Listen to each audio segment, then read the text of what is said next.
성경 말씀 요한복음 3장 1절에서 36절입니다. 본문 읽기는 16절에서 21절까지만 읽도록 하겠습니다. 하나님이 세상을 이처럼 사랑하사 독생자를 주셨으니 이는 그를 믿는 자마다 멸망하지 않고 영생을 얻게 하려 하심이라. 하나님이 그 아들을 세상에 보내신 것은 세상을 심판하려 하심이 아니요 그로 말미암아 세상이 구원을 받게 하려 하심이라. 그를 믿는 자는 심판을 받지 아니하는 것이요 믿지 아니한 자는 하나님의 독생자 이름을 믿지 아니하므로 벌써 심판을 받은 것이라. 그 정죄는 이것이니 곧 빛이 세상에 왔을 때 사람들이 자기 행위가 악함으로 빛보다 어두움을 더 사랑한 것이니라. 악을 행하는 자마다 빛을 미워하여 빛으로 오지 아니하나니 이는 그 행위가 드러날까 하며 진리를 따르는 자는 빛으로 오나니 이는 그 행위가 하나님 안에서 행한 것임을 나타내려 함이라 하시니라. 아멘. 오늘 본문 말씀은 이제 예수님께서 니고데모와 대화를 나누시며 물과 성령으로 거듭나야 하나님 나라에 들어갈 수 있음을 전하는 말씀입니다. 니고데모는 바리새파의 스승이었습니다. 그리고 그는 굉장히 유력한 영향력이 있는 지도자였을 겁니다. 대개 성서를 보면 일반적으로 바리새인들은 예수님에게 호의적이지 않았습니다. 그런데 오늘 본문에 나오는 니고데모는 좀 달랐습니다. 요한복음 19장 39절에 보면 예수님께서 십자가에 달려 돌아가실 때 그 밤에 이제 아리마대 요셉과 함께 예수님을 무덤에 장사 지냈던 사람이기도 합니다. 그가 어느 날 밤 예수님을 찾아왔습니다. 예수님을 찾아왔다는 것은 그가 바리새인이고 바리새파의 스승이었음에도 불구하고 예수님을 굉장히 존경했고 또 예수님을 메시아로 보았다는 것을 알 수가 있습니다. 그리고 예수님께 나와 하나님 나라에 대해서 묻습니다. 2절에 보면 이렇게 표준세변역은 얘기하고 있습니다. 선생님, 우리는 선생님을 하나님께서 보내신 분으로 알고 있습니다. 하나님께서 함께 계시지 않고서야 누가 선생님처럼 그런 기적들을 행할 수 있겠습니까?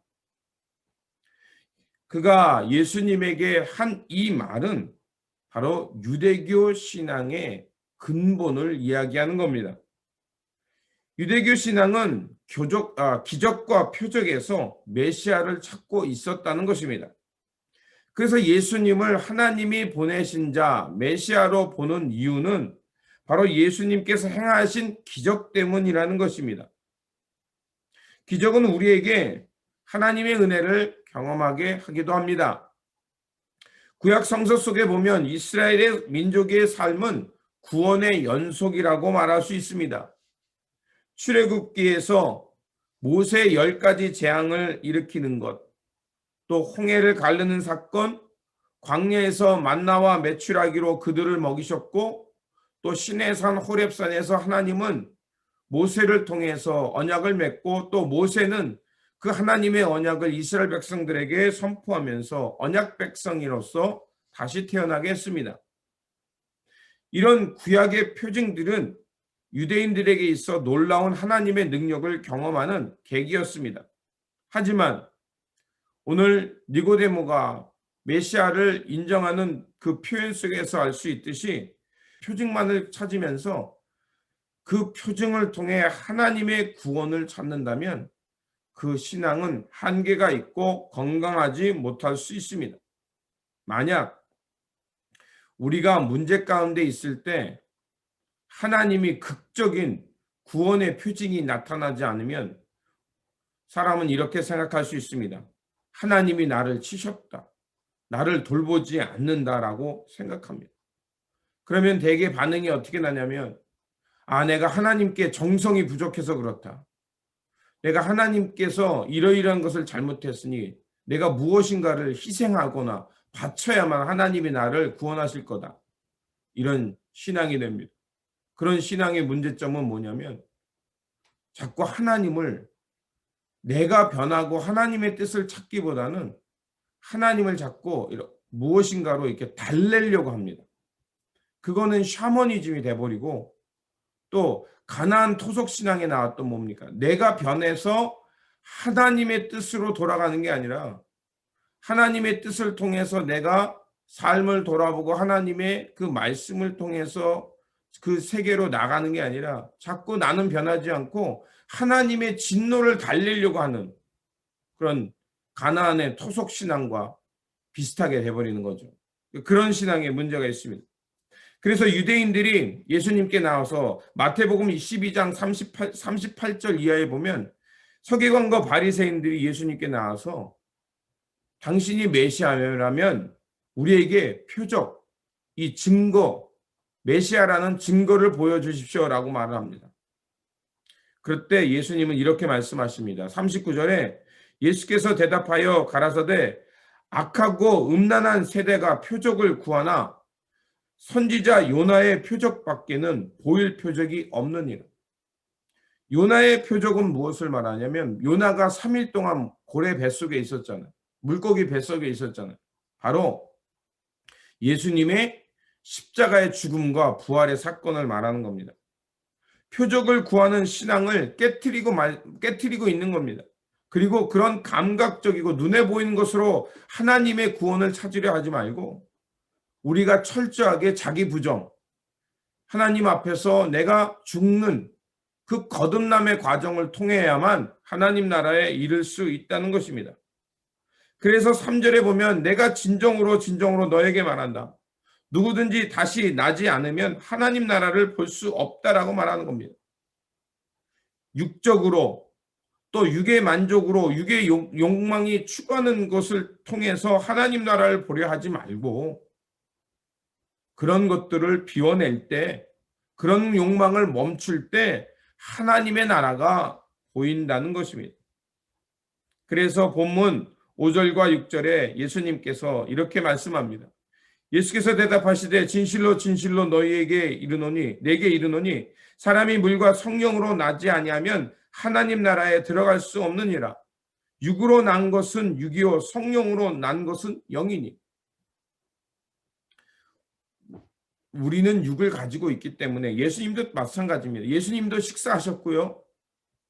시장하셔서 먹을 것을 드셨습니다. 그리고 또 마리아와 마르다 사건 속에서 그의 오라버니가 죽었을 때 예수님은 슬퍼하셨습니다. 또 십자가에서 고통당하셨고요. 그 고통 때문에 울부짖기도 하셨습니다. 이 말은 육적인 것이 또 육적인 어떤 고통이 왔을 때 우리에게 그런 어려움이 있을 수 있다는 겁니다. 하지만 예수님은 그런 육을 가졌음에도 불구하고 항상 영적으로 깨어 있었다는 것입니다. 영적으로 깨어 있었다는 것은 어떤 무엇인 신비한 것을 본다, 남들이 보지 못한 것을 듣고 본다 이런 측면보다는 그 영적인 것, 즉 하나님과의 관계를 잊지 않으셨다는 겁니다. 하나님과 철저한 관계 속에서 아버지의 뜻을 따라가는 그 삶을 항상 주님은 유지하셨다는 겁니다. 그런 관계가 있었기에 좌로나 우로나 치우침 없이 오직 하나님 나라의 길을 갈 수 있었던 겁니다. 만약 이것이 충족이 안 되면 사람은 어떻게 하냐면 그 공허함을 채우기 위해 집착이나 어떤 탐욕적인 것들이 나타날 때가 있습니다. 어떤 사람이요 지나친 거에 무엇인가 집착하고 권력욕, 물욕, 또 어떤 성공에 대한 집착 이런 것들이 바로 하나님과의 바른 관계가 설정되지 못했기 때문입니다. 하나님과 바른 관계를 맺을 때 우리는 인간의 탐욕과 또 어떤 집착을 제어하거나 절제할 수 있으며 또 그리고 하나님의 관점, 하나님 세계에 눈을 떠서 이제 하나님의 마음, 하나님 나라의 기쁨을 향해 살 수 있는 사람이 되는 겁니다. 그렇다면 물과 성령으로 거듭난다는 것은 무엇일까요? 물은 여기서 말하는 물은 바로 세례자 요한이 가르친 그 회개의 세례를 말하는 겁니다. 그리고 성령은 무엇이냐면 바로 하나님이 주시는 생명의 사건,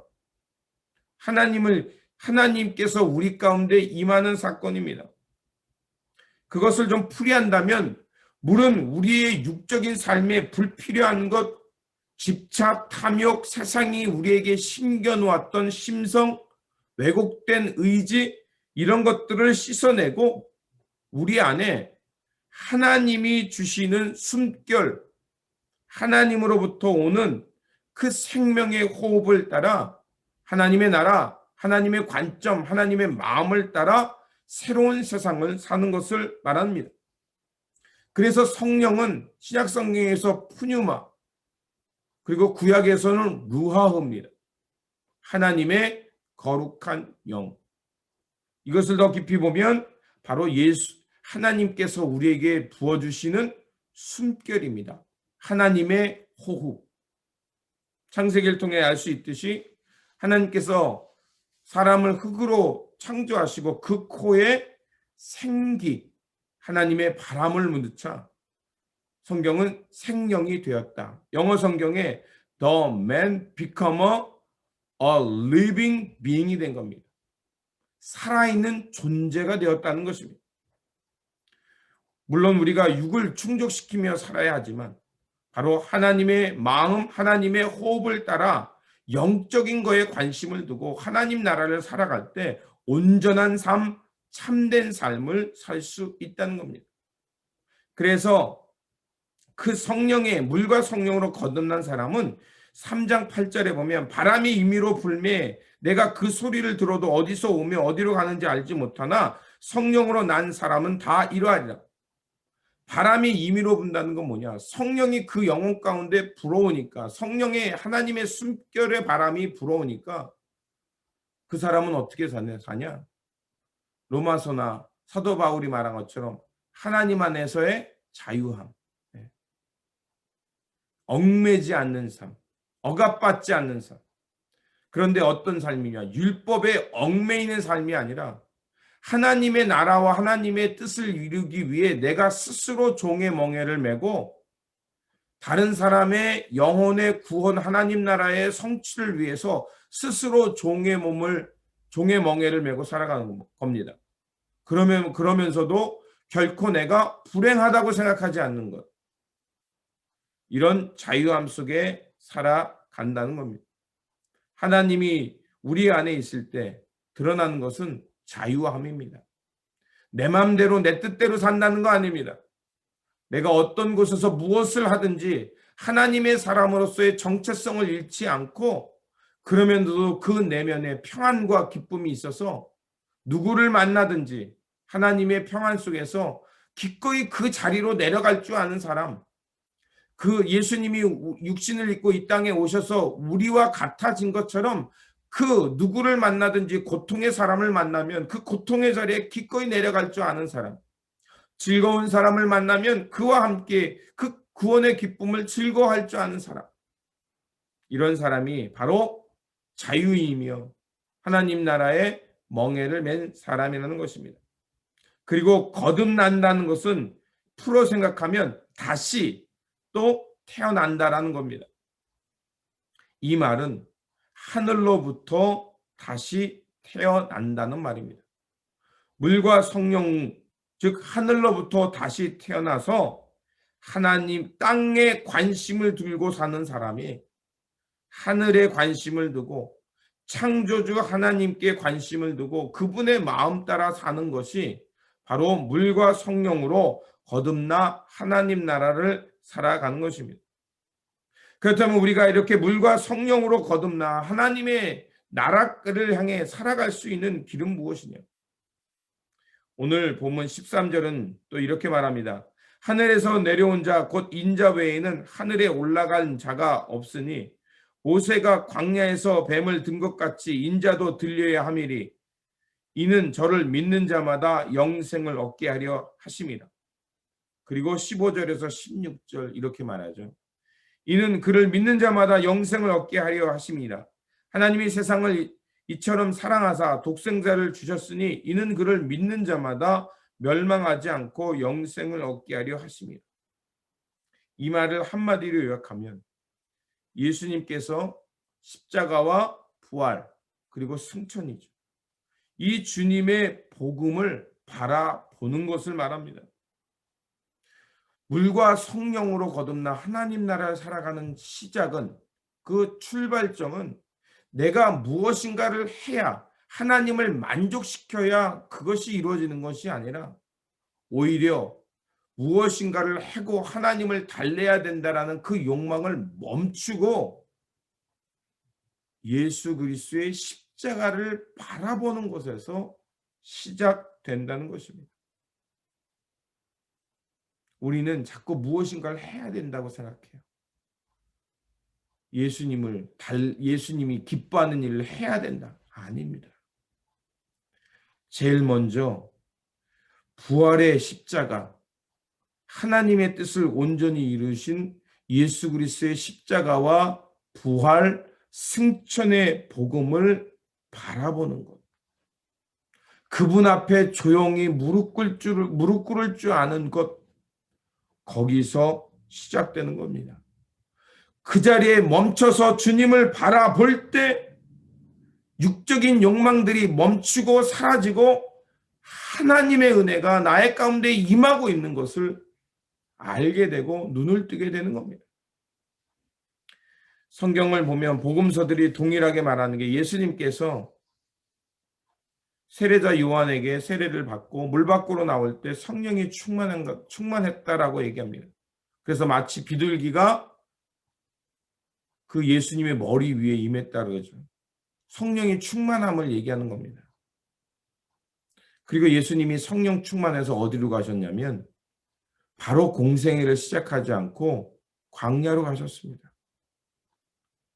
출애굽기를 보아도 마찬가지입니다. 하나님께서 모세를 통해 이스라엘 백성들을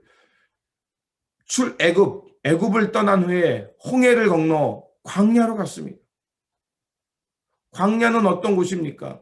풀도 물도 없는 곳입니다.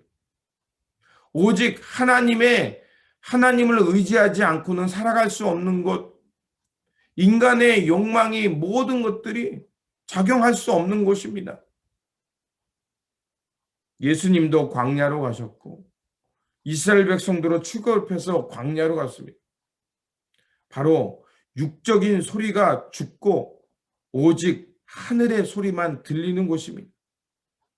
표징을 넘어 장차 드러날 하나님의 약속을 보기 위해 예수님도 이스라엘 백성도 광야로 나간 것입니다. 바로 이 하나님의 약속의 세계를 볼 때 우리는 하나님의 나라, 영생, 하나님의 마음과 진리를 향해 살아갈 수 있는 사람이 되는 겁니다. 그래서 예수님은 니고데모에게 말씀하시기를, 표징에 갇히지 말고 그 마음, 눈으로 보이려고 하는 마음을 멈추고 하나님 진리에 집중하라는 겁니다. 그래서 예수 그리스도의 십자가 앞에 나가 그 표징을 구하던 눈을 깨트리고 하나님이 주시는 그 거룩한 영을 통해서 하나님의 나라, 하나님의 마음에 눈을 뜨고 살라는 것입니다. 그렇습니다. 우리가 날마다 이렇게 기도하고 말씀을 붙드는 것은 우리가 세상에서 살아가는 속에서 세상에 우리에게 심겨놓은 습관들이 있습니다. 우리가 이 땅에 태어나 자라고 교육받고 또 이 땅에서 살다 보니 세상의 관습 또 질서 이런 것들이 있습니다. 그거를 완전히 다 무시하라는 거 아닙니다. 그런 것들이 과연 하나님의 말씀 위에 토대를 갖고 서 있는가? 그런 것들을 점검해 보아야 한다는 것입니다. 그리고 그런 세상의 욕망, 세상의 요청을 따라 살던 삶을 멈추고 주님이 주시는 말씀을 기초해서 다시 재정립하며 하나님의 뜻에, 하나님의 마음에 눈을 뜨고 살아가는 것입니다. 우리가 이렇게 하나님의 숨결, 하나님의 창조의 질서에 대해서 눈을 뜨고 그 질서 속에 사는 사람이 될 때 우리는 물과 성령으로 거듭난 사람 되어서 하나님이 주시는 자유와 기쁨 속에서 영생 하나님 나라의 삶, 그런 삶을 살게 될 줄 믿습니다. 이러한 삶을 또 예수 그리스도의 십자가의 복음을 통해서 이런 거듭남의 삶을 살아내시기를 다시 한번 주님의 이름으로 축원드립니다. 기도하겠습니다. 물과 성령으로 거듭나게 하시는 하나님, 예수 그리스도의 십자가와 부활, 또 승천의 복음을 통하여 새롭게 거듭나 하나님과 바른 관계를 맺으며 하나님의 형상이 회복되어 살게 하시니 감사를 드립니다. 하나님의 마음과 영적인 세계에 대해서 눈을 뜨게 하셨사오니 이제는 하나님이 주시는 자유와 기쁨 속에서 이웃들과 하늘의 평화를 이루며 살게 하여 주시옵소서. 또한 우리의 영적인 감각이 잠들지 않도록 늘 골방에 들어가 주님 앞에서 깨어있게 하시고 주의 말씀을 따라 세상을 분별하며 이 땅에서 하나님 나라의 진리의 길을 걸어가는 깨어있는 성도들 되게 하여 주시옵소서. 우리 구주 예수 그리스도의 이름으로 기도드립니다. 아멘. 오늘도 우리에게 주신 말씀 가지고 함께 기도하시기를 바라고, 또 우리에게 주신 말씀 물과 성령으로 거듭나서 하나님의 마음, 하나님의 뜻을 따라 살아가는 우리의 일상이 되시기를 바랍니다. 다시 한번 주님의 평안이 함께 하시기 바랍니다.